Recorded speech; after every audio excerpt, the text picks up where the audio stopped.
always a bit suspicious if a fragrance is overhyped, but especially if it is a Middle Eastern one.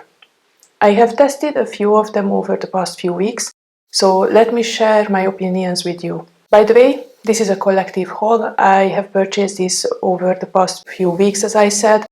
None of them have been gifted to me or sent to me. I don't have any affiliation with any brands or online stores, so I will share my unfiltered opinions with you. Hi there, welcome to my channel. My name is Diana and I am a fragrance enthusiast who has been collecting fragrances over the last 5 years. Here on this channel we talk about all fragrances. It doesn't matter if it's niche, designer or Middle Eastern. The ultimate goal is just to smell good and feel good. So let's start with a real summery, fruity, musky scent. It is called Cranberry Musk from Arabiyat Prestige. And it is described as a fruity, musky, aquatic, ozonic, but still a little bit powdery scent. On my skin, it opened up with a burst of slightly synthetic cranberry scent. It was not too sweet, not too sharp, very pleasant and wearable. However, it relatively quickly faded into a sweeter, musky scent, which at some point had some slight soapiness. I think the soapiness came from the combination of the jasmine and pear, and it stayed for the rest of the scent journey. As soon as it reached the dry down, it smelled like fresh laundry, very light, ozonic, soapy, not cloying at all. I was not able to detect any heaviness that would come from the vanilla or sandalwood, which are marked as base notes on Fragrantica. I tested this perfume during some very hot and humid days, and it was very refreshing, light, perfect for running errands. I can also see this as an office scent, as I cannot imagine that you would offend anyone if you wear this. The lifespan of the scent was, however, also not too long. The fruitiness faded rather quickly, and the freshness stayed only with another 2-3-ish hours on my skin. I can imagine that maybe it will be a bit longer on clothes or in your hair, as this is typically the scent profile that I would imagine wearing in my hair. So this was Cranberry Musk.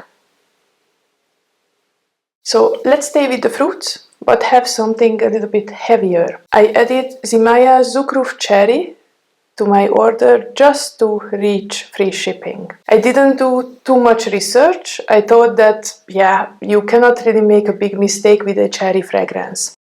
They are usually crowd-pleasing, and even though I know people who often get a cough syrup from them, usually I can handle cherry scents very well. This fragrance has the notes of black cherry, almond, cherry, plum, jasmine, tonka bean, vanilla, sandalwood and cedar. Looking at Fragrantica, people compare this fragrance to all cherry fragrances that exist on this planet. To my nose, it is not exactly the same or typical like Tom Ford's Lost Cherry. It is not boozy, it is rather dark, sweet, but still a little bit tart and very rich. The plum complements the cherry and almond combo very well, and the woodiness adds some extra creaminess to the dry down. The cherry is very similarly made, like the cherry in Lorenzo Pasaglia's Cherry Ink, but obviously this one doesn't have the ink note. It was more linear, it didn't change on my skin significantly.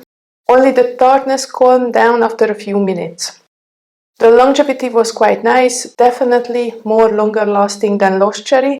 It gave me a solid 4 to 6 hours of wear. Honestly, if you ask me if you need this, my answer is no. Most probably you have at least one, if not more, cherry scents already in your collection. If this is not the case, then I think this one is a great choice with a very good price. So this was Zukhruf Cherry.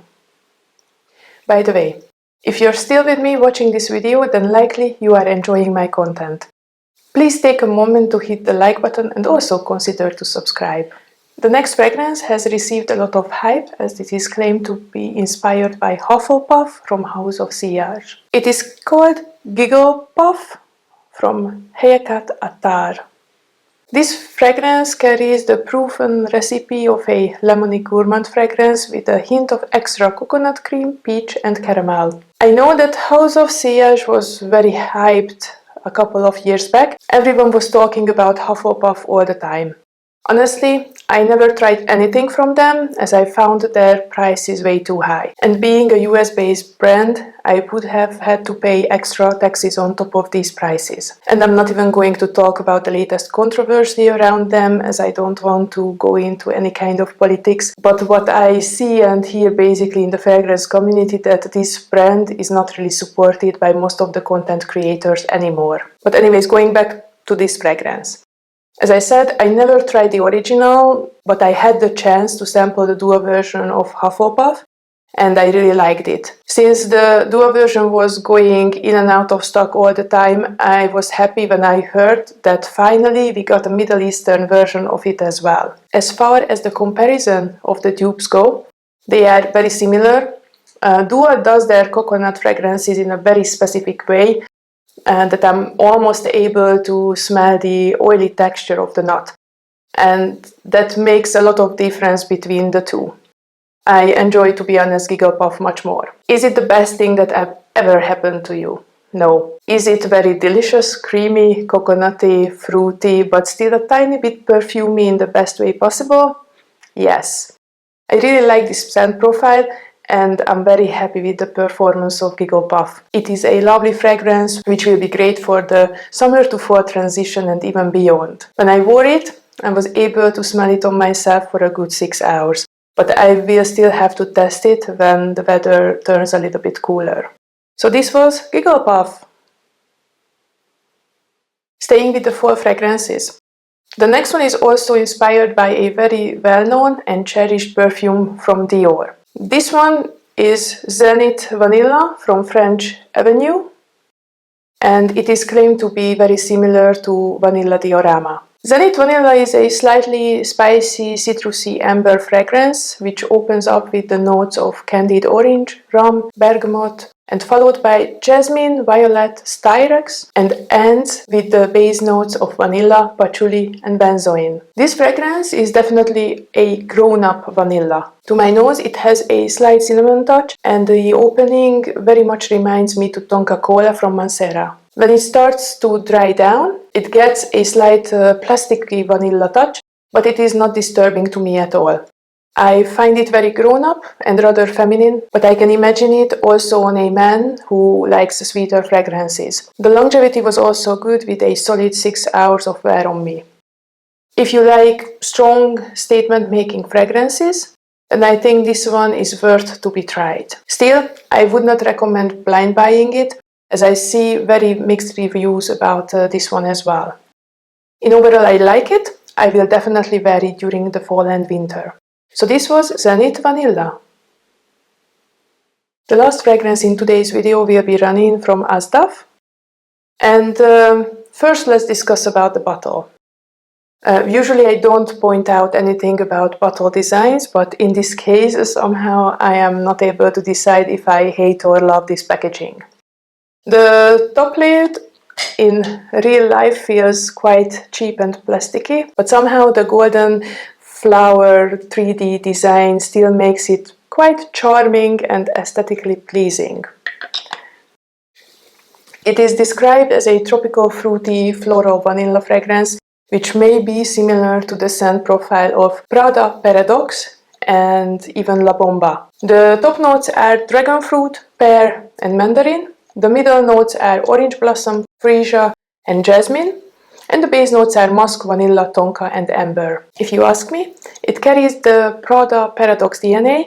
I find it very light, sweet, fruity, floral, which is definitely crowd-pleasing. I also agree with the people who say that it has some similarities to La Bomba, but I find La Bomba a bit deeper and darker. In general, this is typically the type of designer fragrance that I would put on if I don't have any idea what to wear. This one is a good contender to become an easy reach fragrance for me.